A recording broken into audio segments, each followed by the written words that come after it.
Welcome to Healing the Spirit, a space where we awaken our creativity, deepen our connections, and remember who we are through the lens of astrology, archetypes, and art making. I'm your host, Jonathan Coe.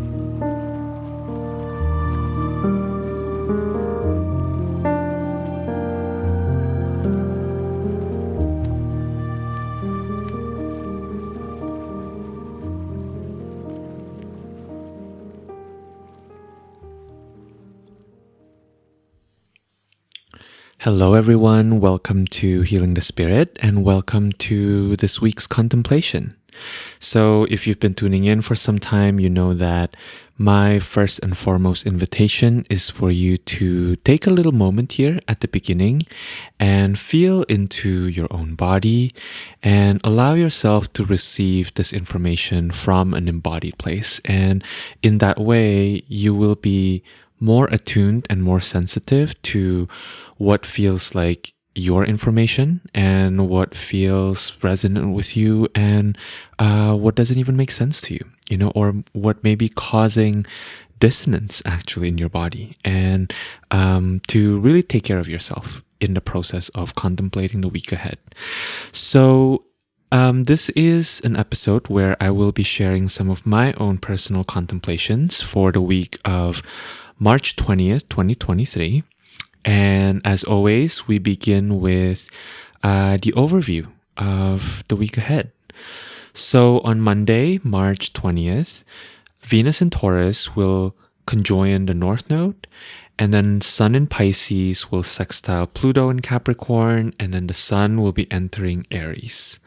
And on Tuesday, the 21st, we will have a new moon in Aries. This is the first of 2 new moons in Aries that we will have this year. And this particular new moon in Aries is going to square Mars in Gemini by degree, not by sign though, and we will talk more about that. And it also will be sextiling Pluto in Capricorn. And I think that's all I'm going to say about that for now. I'll talk a little bit more later. On Thursday, the 23rd, Pluto enters Aquarius. And on Saturday, the 25th, Mars enters Cancer. So this is pretty significant, right? Last week, we had a bunch of Pisces situations, right? We had some very serious Neptune situations with the Sun also in Pisces, Mercury also in Pisces, right? And then Venus enters Taurus and Mercury enters Aries. And this week, we have yet another astrologically packed week with the Sun moving into Aries, which happens once a year. So not a huge deal, but then it's really quickly followed by a new moon in Aries, and then Pluto shifting signs for the first time since 2008, and then Mars entering Cancer after having been in Gemini for 7 or so months, right? So to say that this coming week brings some actual significant changes would be maybe an understatement. And I'm not gonna lie, when I first tuned into this coming week, immediately the energy I was sensing was the energy of the Tower card. If you are familiar with the tarot, if you have a tarot practice, then you know the Tower card, right? In the She-Wolf Tarot, which is one of my favorite tarot decks by Devaney Amber Wolf, it's called The Wheel of Mars. And I kind of want to read you what Devaney wrote about the Wheel of Mars. Okay, here goes. The Tower is the internal counterpart to the Death card. Death means external change, and the Wheel of Mars is what occurs when something within our core is triggered, leading to a cascade, a veritable domino effect of destruction. Mars is combative by nature, and so there is an element of conflict, of resistance within the process of the Tower crumbling. As mentioned, the Tower itself represents our mounting identities and narratives about the I and what it means. So all of this leads to a rather eye-opening time of stripping away things about the I that we have thus far clung to. When we receive this card, likely something has occurred that has triggered the collapse of our identity, or perhaps also our worldview. This can be a scary time, especially if we have issues with control. We can easily go into a crisis of identity. For a time, it can seem that there's nothing to cling to. Nothing makes sense. But what is afforded at the end of the process, beyond the rubble, is ourselves. A much more in-tuned, aligned, harmonious I, whose internal narratives are no longer muddled by the restrictions of the past. This card is asking us to face the reality and trust the process. The tarot is an amazing tool because it helps us to be aware of the process that are taking place, which otherwise may remain vague and nameless. The shadow aspect of the Wheel of Mars is that we don't know what process is occurring, and we panic. We feel triggered. The pin comes loose. The notions of self begin to unravel, and we go straight into fear. The fear leads to destruction and compounds upon itself. When we undo ourselves or become undone, there's a fear that we will lose the I or our minds. If we blindly destroy because we're in a panic, we may inadvertently validate this fear and say, "See, I did lose it." It becomes a vicious cycle. Awareness is key. A shift in identity is not the end of the world, nor is it the end of us. So those are the wise words of Devani from the She-Wolf Tarot. And the question that I would invite us to contemplate for the coming week is, what do we do in the process of unraveling? What can we do within this heat of the explosion? When I think about this new moon in Aries, I think about how Aries is representing really the heat of our own aliveness, right? There's no guarantee or comfort or resolution in choosing aliveness. I've been in a container with one of my friends and teachers, Madison Nees, for the past 6 months. In fact, this Sunday is actually the last meeting for us. And something that I've been learning from Madison, who is a practitioner of a modality called radical aliveness, is this very principle, right? That when we choose to be in our aliveness, when we choose to be in our humanity, there's really no, it's not an insurance, right? It's not an insurance against pain. In fact, sometimes choosing our aliveness will bring us to the heart of that pain, right? And sometimes we learn something. Other times we just experience something and we don't really even know what the lesson is behind some of these pains that we experience from being alive. And the point is to really sit with it, right? Really expand our capacity to be in that process of unraveling and feeling our aliveness within that unraveling. And the invitation, I think, is to get curious about the things that take you by surprise this coming week, right? Especially thinking about this new moon in Aries, both the sun and the moon will be answering to Mars, which is in Gemini. And that Gemini will be squaring the new moon, right? By degree, although not by sign. So it's interesting because, as we know, Aries is a cardinal sign, right? So then the sign that is squaring Aries would be Cancer. And yet Mars is still in Gemini, right? It's basically traveling to that edge of the Gemini land, right? Getting ready to go into the Cancer land. And so this space between Gemini and Cancer is, I think, where we can really apply our curiosity, right? One way that I'm thinking about this is there's a difference, between what someone is saying, the words that someone is using, words being a Gemini concept, right? Versus the feelings that they are trying to convey through saying the thing, right? Feelings being a Cancerian thing. I've been thinking a lot about the practice of cultivating neutrality. and how neutrality isn't really a state that we can find, right? Neutrality isn't really a state that we can live in or permanently hang out in. It's not like this solid, immovable land that we just find ourselves able to move to, but that neutrality is more about creating a distance between us and our attachment to particular outcomes, right? And these outcomes include the finality of things, right? Things end. We live in a universe where forms die, right? Whether that form is our body or whether that form is something else, forms eventually decay.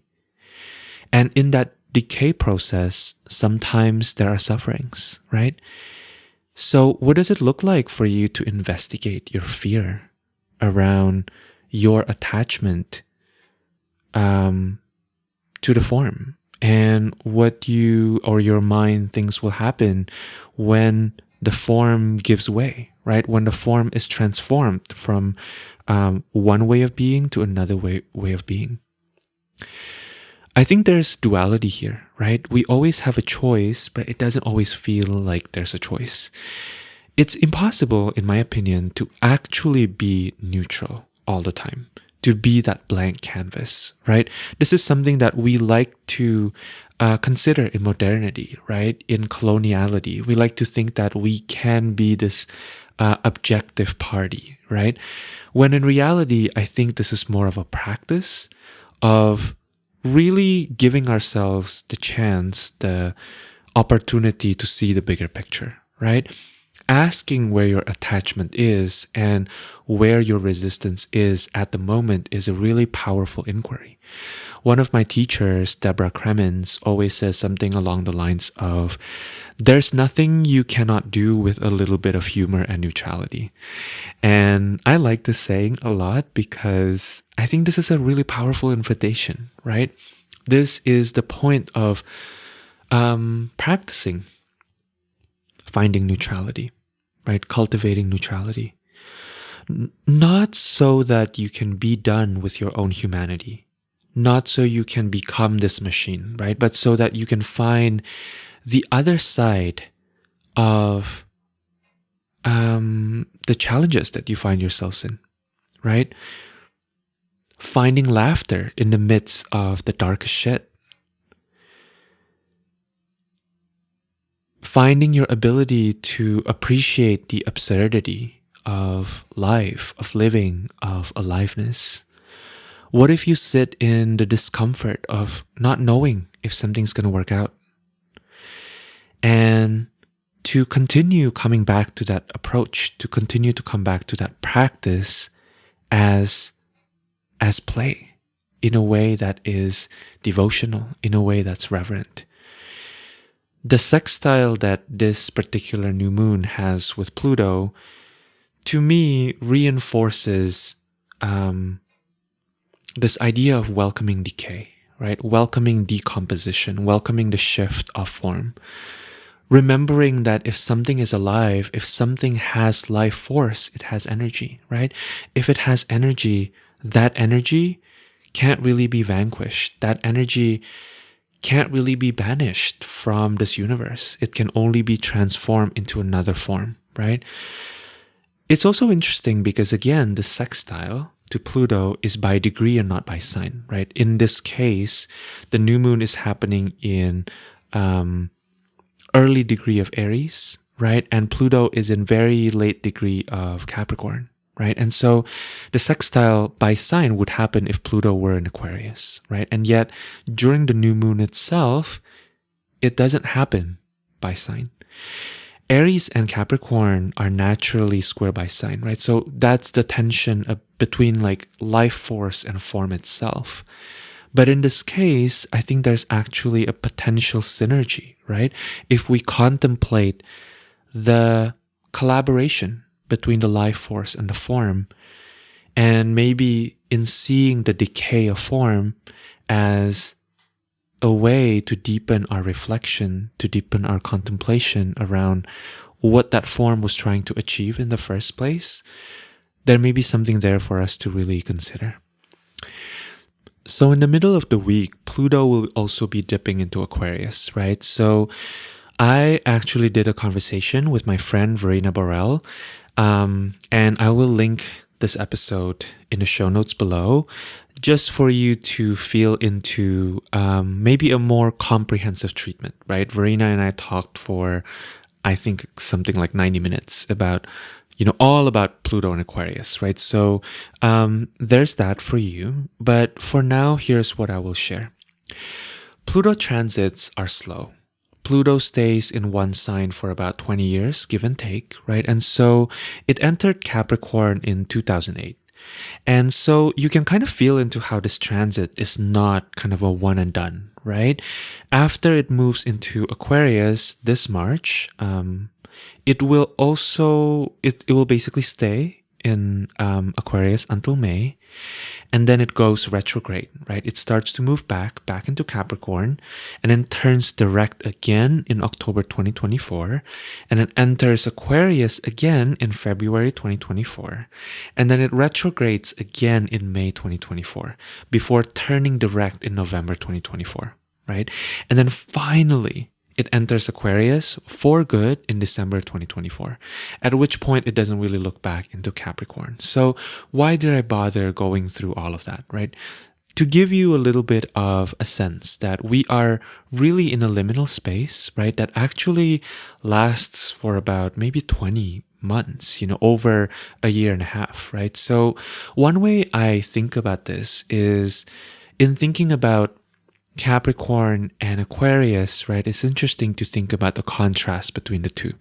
Traditionally, both are ruled by Saturn, but Capricorn is a receptive sign, is a nocturnal sign, while Aquarius is a proactive, a diurnal sign, right? Capricorn speaks to consciousness. Aquarius speaks to some level of action, right? And so bringing in the symbology, the archetype of Pluto, right? Pluto often speaks to our relationship with that which is unknown, that which is hidden. And in my own personal cosmology, which you may or may not resonate with, Pluto is really here to bring us gifts, right? Pluto is the ruler of the underworld, and the underworld is where a lot of resources like gold or various minerals are often stored. And so Pluto brings this invitation to look at what we've been turning away from, right? And in so doing, presents a choice. You can continue to look away and allow this to continue being a shadow, maybe part of the unconscious, or you can start bringing awareness, bringing some literal light into it, right? And see what comes up. My recommendation with regards to this particular transit is to not worry too much about what happens with Pluto moving into Aquarius, right? Because this is very much Act 1 of the opera, right? It's not fully fleshed out yet what the lesson even is. You may not even know what the story even is. We haven't really experienced Pluto in Aquarius in our lifetime. So I like to really think about, when thinking about transits or timing techniques, what are some of the things that I can be thinking about here, right? What are some of the things that I can actually be responsible for? What can I take action about, and what can I not? Right? There are just some things that will happen during this transit, during this liminal period, that there's just no way that you're going to be able to foresee them. Or even if you did, there was nothing you could have done about them, right? So I'm actually wanting to invite us to kind of review in whatever ways feel good, right? You can listen to me say all of these questions, and then you can think about it. You can reflect on it, or you can just simply let it wash over you and feel into what comes, right? If it comes at all. I'm curious to hear what Pluto has taught you since its residency in Capricorn starting 2008. What has the ruler of the underworld taught you about the underbelly of existence? What has it taught you about shadows, about transformation, about destruction? When we look at some of the ancient mythologies surrounding the underworld, often things have no shape, right? People have no names. And so this idea of anonymity to me is really interesting when considering Pluto, right? What have we learned about the places and the areas of our lives where we're anonymous? What has being anonymous taught you about your existence, right? What have you been able to accomplish or accrue in anonymity that perhaps you wouldn't have been able to if you were known, right? If you were visible. So consider these things and allow that to be part of your contemplation for this coming week. So the last thing that I want to talk about is the difference of Mars in Gemini versus Mars in Cancer. And the reason why I think this is quite significant is because we are very early on in Aries season, right? When we say Aries season, we really mean the sun being in Aries, right? And so I think that the shift, of feeling sun in Aries while Mars is in Gemini versus feeling the sun in Aries when Mars is in Cancer may bring quite a contrast, right? While Mars is in Gemini, there may be more playfulness, more weirdness, right? Gemini is a sign that is connected to randomness, right? Kind of a childlike way of being. Maybe even there's access to honesty and directness, even if that honesty tends to be a little messy, right? Or maybe a little bit, there's kind of a missed quality to it. Like it misses the point maybe a little bit, but there's kind of an endearing quality of being able to be honest, being able to be a little raw and messy, but that somehow it can still be really playful, right? Mars is what we call fallen in Cancer in traditional astrology. And so I kind of want to talk a little bit about fallen and exalted planets, because one way to think about this is that fallen planets find themselves in a space of humiliation, right? Of being undermined. And while this sounds like a really horrible experience, this can also sometimes mean possessing some kind of power, like a very special superpower, because everybody expects so little of you, right? Fallen planets can kind of be like underdogs. One way that I've been thinking about fallen planets, especially Mars and Cancer, is if you have watched the anime version of Sailor Moon, you may know that in season one of Sailor Moon's superpower is actually crying. That when she's crying, her headband emits these frequencies that ends up kind of repelling or defeating her enemies, right? So when I think about Mars in Cancer, I kind of think about that, right? That Mars, the planet of war, the planet of confrontation, the force of directness, is confused in Cancer, right? That there's a quality of tenderness, that is a quality of a little bit of like a wishy-washiness to Cancer, I think. Not always, but there can be this sense of, the Cancerian realm is one where we kind of get a little lost in the soup, right? It's the realm that is ruled by the moon. The moon is always changing, right? There's no sure footing. Whereas Mars is usually what we call exalted in a sign opposite, which is in Capricorn, right? Where the ground is still, the ground is charted, right? The path is clear. In Cancer, that's not the case. So I kind of want to talk a little bit about fallen and exalted planets, because the other day my partner said something brilliant that I really want to share with all of you. In fact, I think it's so brilliant that I'll probably spend some time investigating this a little bit further so that I can write about it more intelligibly for maybe, I don't know, like a newsletter or a blog, or maybe I'll share this as I don't know, like bonus content for all of you, right? Thinking about specifically essential dignities and specifically exaltation and fall, because exaltation and fall really is very interesting to me. I have a lot of, I have some exalted planets in my chart, and I have some fallen planets in my chart as well. So I'm always kind of really intrigued by what they mean. So my partner was commenting on how there's this strange and maybe slightly arbitrary distinction, right, between the words or the term immigrants and expatriates. The reality is that both the immigrant and the expat are foreigners, right? Both find themselves in strange lands where maybe they don't speak the language, they're not fully fluent and conversant with the culture and the customs that they find themselves amidst.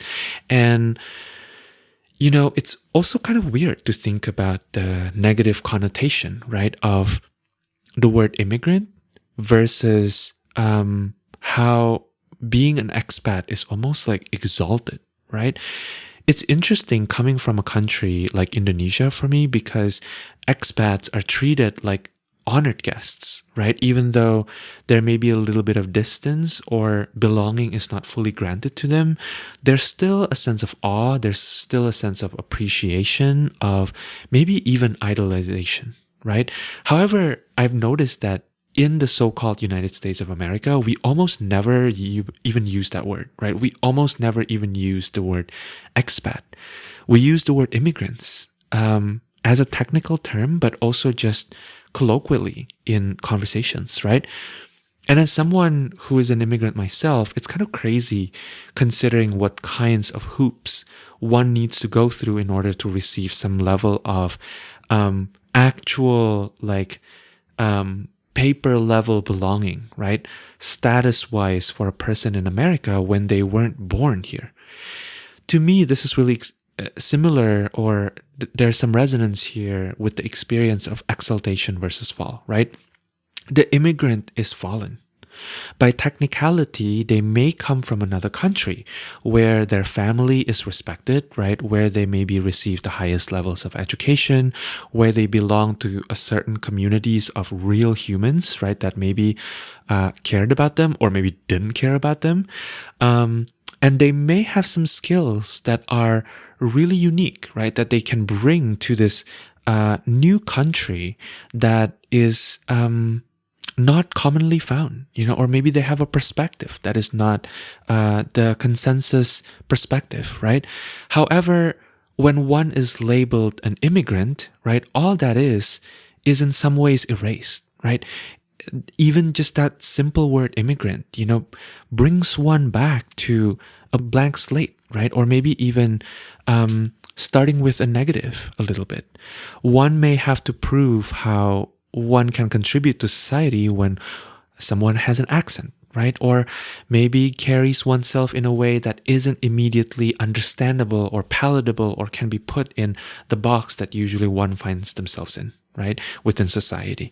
It's interesting watching how immigrants are treated in America, because you could be really smart. You could have these jobs or these skills that maybe even Americans aren't able to do, and while you're really contributing on a very real level to the fabric of society, one can even argue the betterment of society, right? With those skills, you are still considered an alien. Like literally, immigrants in the US by the USCIS are called aliens, right? Which says a lot about this particular world that we find ourselves in, right? If you live in the United States. On the other hand, let's take a country like Singapore, or a country like Indonesia, or a country like Thailand, right? Where a lot of expats, are hired and then they receive a stipend, right? They receive an elevated social status. They had really, incredibly high salaries, right? More than local workers. And maybe, there's even like an increased or an elevated level of desirability, right? Within society. It's interesting, right? Because I spent, a very short period of time in Singapore. And it's kind of wild how expats are treated and how expats live this life of, in a sense, extreme privilege, right? And all of that is really based on perception and based on the systems that are created to acknowledge a person, right? Who is basically, they're both foreigners, the immigrant and the expat, or even, to even make this more extreme, right? The refugee is also just a foreigner, right? So it's really interesting. Anyways, back to astrology. The reason why I'm saying this is to kind of, I have a point, which is that the sun is exalted in Aries, right? So the sun is in a place of honor. But when Mars, the ruler of Aries, moves into Cancer, Mars is fallen, right? And so I think this provides a really interesting contrast, right? There is a little bit of a conflicting relationship here. The sun is an expat in Aries, but Mars is an immigrant in Cancer.